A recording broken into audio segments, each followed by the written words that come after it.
स्वागत है मित्र आप सबका जिन्होंने भी इस कहानी का पिछला भाग अभी तक नहीं देखा पहले देख लो भाई। अब कहानी को आगे बढ़ाते हैं। हम डोडो को देखते हैं जो मन ही मन सोच रहा था कि मैं कहाँ हूँ और जूनियर अंकल और बाकी सारे अंकल कहाँ है, क्या मुंह अंकल मुझे यहाँ लेकर आए हैं। उसके बाद डोडो थोड़ा और आगे जाकर छुपकर मुंह और लियो की बातों को गौर से सुनने बैठ जाता है। हम मुंह को देखते हैं जो अपने पास से एक अंगूठी निकालता है। लियो पूछता है कि मास्टर मुंह ये कैसा अंगूठी है। मुंह बताने लगता है कि ये खूनी अंगूठी है जिसमें राक्षसी ऑरा मिलाया गया है और राक्षसी ऑरे से किसी भी चीज को अपने वश में किया जा सकता है। और पहले लोग इसी राक्षसी ऑरे का इस्तेमाल करके स्नो चीते जैसे बीस्ट को अपने कंट्रोल में किया करते थे।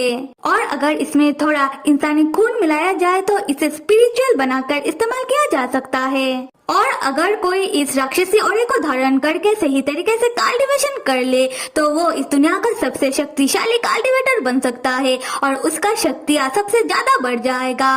पर ये कल्टीवेशन करना इतना आसान नहीं है और अगर उसने कल्टीवेशन करने वक्त कोई गलती कर दिया तो राक्षसी ऑरा उसके स्पिरिट के ऊपर हावी हो जाएगा और वो बंदा अपना मानसिक संतुलन खो सकता है और राक्षसी ऑरा धीरे धीरे करके उस बंदे को कंट्रोल करने लगेगा जिससे वो बंदा स्पिरिट फोर्स डिवीजन में जा सकता है और उस समय वो बंदा पूरी तरीके से एक राक्षस बन जाएगा। एक ऐसा राक्षस जो सिर्फ लोगों को मारना जानता हो और जो लोगों की खून का प्यासा हो और ऐसे राक्षस को रोकने के लिए उस राक्षस को मारने के अलावा दूसरा चारा नहीं होता। ये सब सुनकर लियो घबरा जाता है और अपने मास्टर मुंह से कहने लगता है कि क्या मास्टर मुंह इस राक्षसी ऑरे को धारण करके खुद को ठीक करने के लिए कल्टीवेशन करने के बारे में तो नहीं सोच रहे हैं।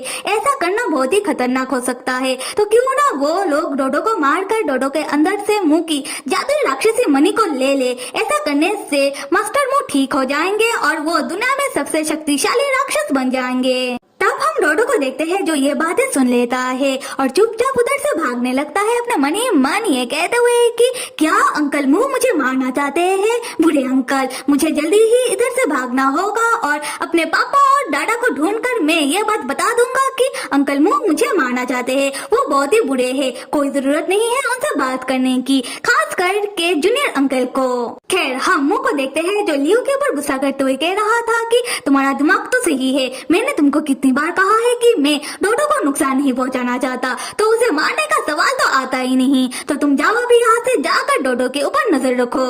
अगले सीन में हम टैन और बाजिन को देखते हैं जहाँ मुंह रह रहा है उस प्लेस के आसपास टैन और बाजिन आ चुके हैं और बाजिन अपनी शक्तियों से पता लगा रहा था कि डोडो कहाँ है और कैसा है। उसी वक्त बाजिन के सर में तेज दर्द शुरू होने लगता है और उसके फोरहेड में वही ब्लू मार्क आने लगता है। टैन बाजिन से पूछने लगता है कि बाजिन तुम्हें क्या हो रहा है। उधर स्नो चीता भी बाजिन को ऐसे देखकर घबरा जाता है। हम जीन को देखते हैं जो बाजिन के अंदर ही जागते हुए बाजिन से कह रहा था, बाजिन तुम कब तक मुझे अपने अंदर छुपाओगे।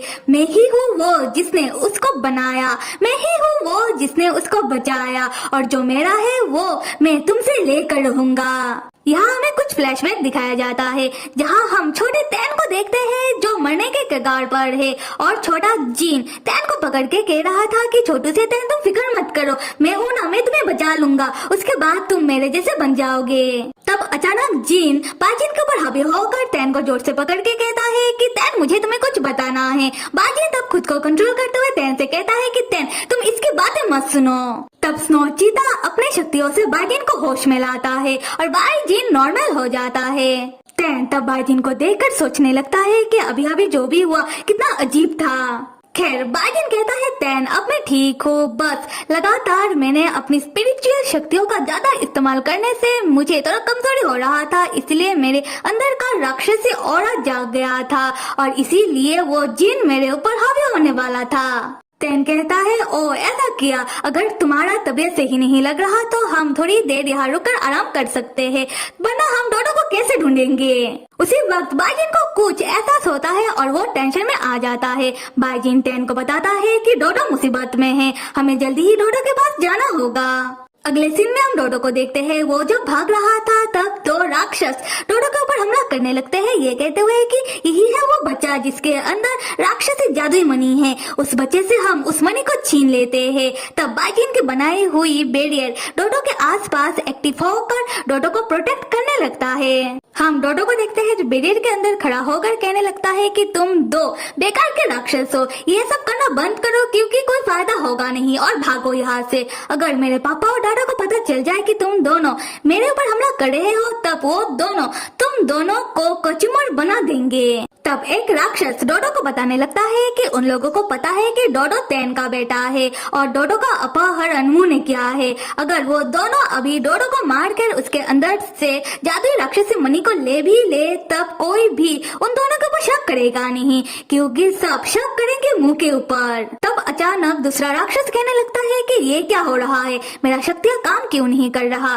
तब वो वाला राक्षस बताता है कि इसमें तुम्हारी गलती नहीं है, ये उस बच्चे के आसपास जो बैरियर लगा हुआ है उसके कारण हो रहा है।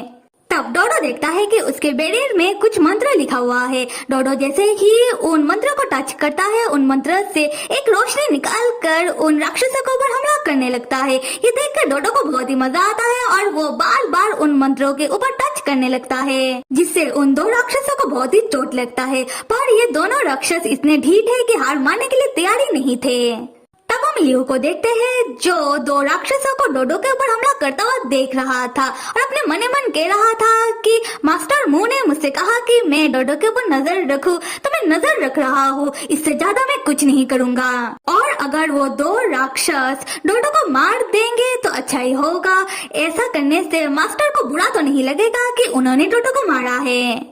और तब जैसे ही वो दो राक्षस डोडो के पास से राक्षसी जादुई मणि ले लेंगे, लियो तब उन दोनों राक्षसों को मारकर उनके पास से अपने मास्टर मुंह का जादुई राक्षसी मणि को वापस ले लेगा। तब लियो को एक खुशबू आने लगता है और लियो मनी मन कहता है कि ये तो मेरे मास्टर की शक्तियों का खुशबू है। तब लियो के साथ हम भी देखते हैं कि डोडो के अंदर की जादुई राक्षसी मणि जाग जाता है जिससे डोडो को दर्द शुरू हो जाता है और वो दर्द के मारे जोर से चिल्लाता है जिससे एक बड़ा धमाका होता है। हम लियो को देखते हैं जो तब गुस्से से सोचता है कि इसका मतलब मेरे मास्टर की शक्तियों का खुशबू डोडो के अंदर की जादुई राक्षसी मणि से आ रहा था। तब वो दो राक्षस दूर जाकर खड़े हो जाते हैं और डोडो जैसे ही थोड़ा शांत होता है वो दोनों राक्षस डोडो के पास आने लगते हैं, ये कहते हुए कि क्या फर्क पड़ता है, अब अच्छा मौका है उस बच्चे से जादुई राक्षसी मणि को छीनने का।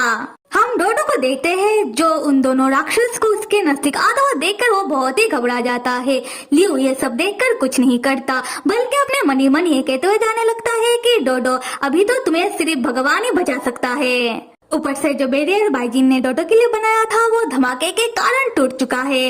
तो फिर मेरे प्यारे मित्रों अगर एक्सप्लेनेशन पसंद आ रहा है तो कमेंट करके जरूर बताओ, साथ में लाइक करो, सब्सक्राइब करो। Till then stay with me and see you.